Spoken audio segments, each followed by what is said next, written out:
And so you can see, we can have very special shaped buildings. So if you look at a normal building, first I will talk about the normal buildings, like 20, 30 story buildings that you will encounter often as apartment buildings. And one of the requirements is you will have a grid of 4.8 meter by 2.4 meter for car parking. That is the area. And then you will have multiple car parking areas, and then you might end up with a grid of 7.6 to 8 meters.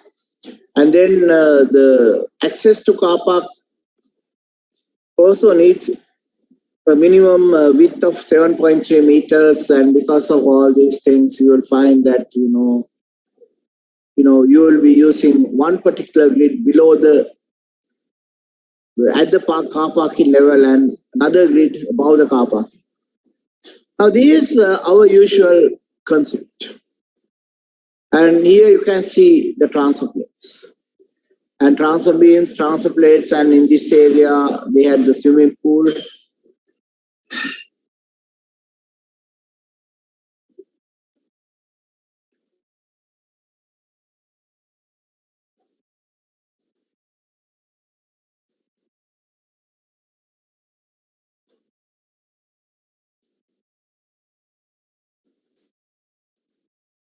In this area, they had the swimming pool, and the building turned twice in this particular one. And that is due to architectural requirements. And basically, tall buildings are cantilevers, so we have to have adequate precautions like concrete walls, concrete posts. And if the building is less than 10 floors, we can say all the lateral loads are taken by the shear walls. But when you have more floors, like more than 15 floors, you must consider the interaction between the frames and the shear walls. And then when the buildings become taller, we can employ outriggers, band beams, tubular structures, and bundle tubes. And in this particular talk, we'll be talking a little more about bundle tubes, because when you want to go for super tall buildings, bundle tubes will be the solution. Because any other structure will not be able to provide adequate stiffness. And the tubular structure is an invention by a famous engineer called Khan from India. And these days we call the area that he was born Bangladesh. And he actually got the inspiration by looking at bamboos. And he thought, okay, bamboo is hollow in the middle, but it's very strong. Why it's strong is it's all the strength is confined to the outer periphery. So he thought, if you want to have tall buildings, then it should be like a bamboo. And people will use the inner part of the building, and the strength should be in the outer part. And if you want to have stronger bamboo, then you can combine few bamboos and make them stronger. So all his concepts are based on what he has seen as a kid in the form of bamboo. And then he actually converted all his tall buildings, like 100-story tall and 110-story tall buildings, into that particular form. And then in recent times, we have developed more forms, and one of those forms is called diagrids. And now we are familiar with diagrid because we are having a diagrid in our Altair building.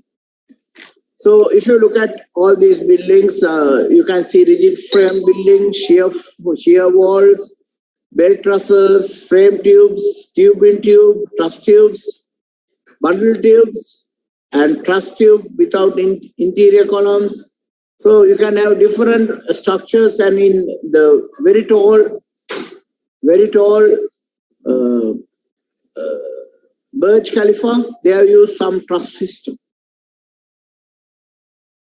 So tall buildings are very complicated structures. So because of that, we can perform manual analysis only to a limited extent. And if you want to get the real behavior, we have to go for mathematical models, and we can prepare mathematical models by using many software.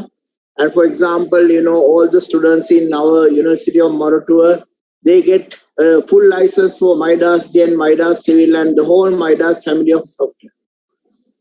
And we use SAP 2000 also to teach them, and they get limited exposure to ETABS because when you know SAP, you can very easily learn ETABS.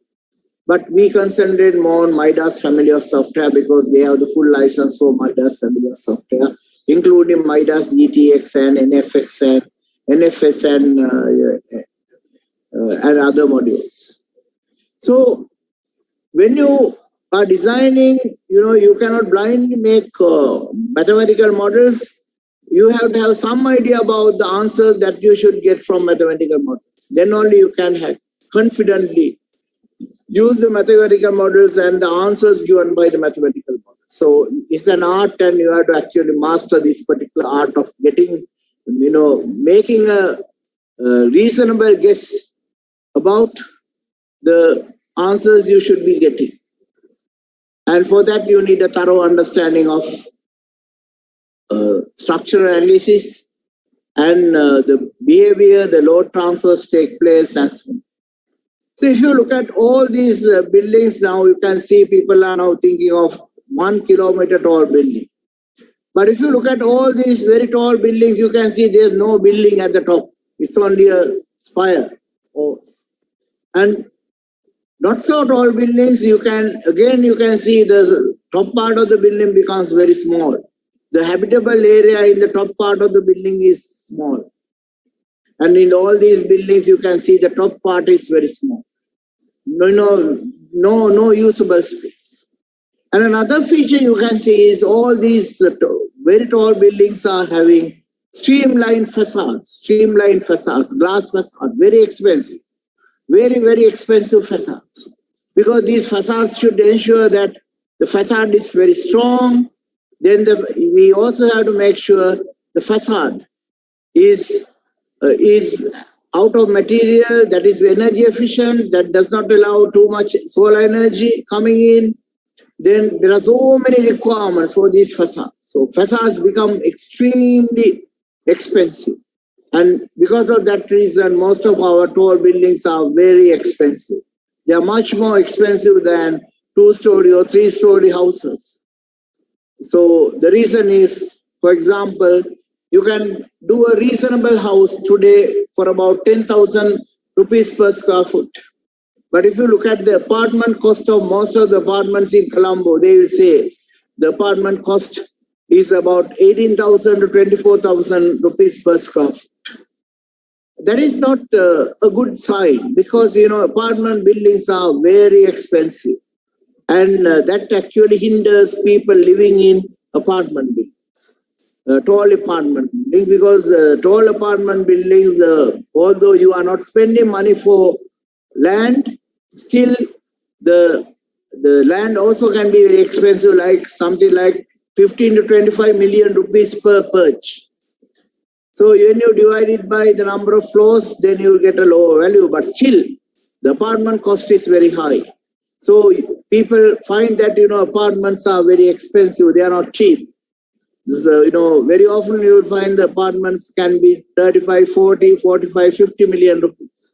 Whereas when you go suburban areas, you might be able to buy a land for about 20 million and construct a house for about 15 to 18 million. Still, you might find that, you are spending less money than buying an apartment in Colombo. And some of the apartments in Colombo 7, in one of the prestigious projects, starts around 60 million. And some of the apartments in Altair, as I understand, starts about 70 million. And those are for the smallest apartments, and bigger apartments can be much more expensive. So this all indicates that, apartments, the tall buildings are very expensive. And it is a challenge for us to make them cheap. And today I'm going to show you how to make them very cheap and how to hit a cost comparable with a simple house, a cost comparable with a simple house, something like 6,000 to 7,000 rupees per square foot. And that would be an ideal solution to the problem where we are getting huge costs in apartment buildings.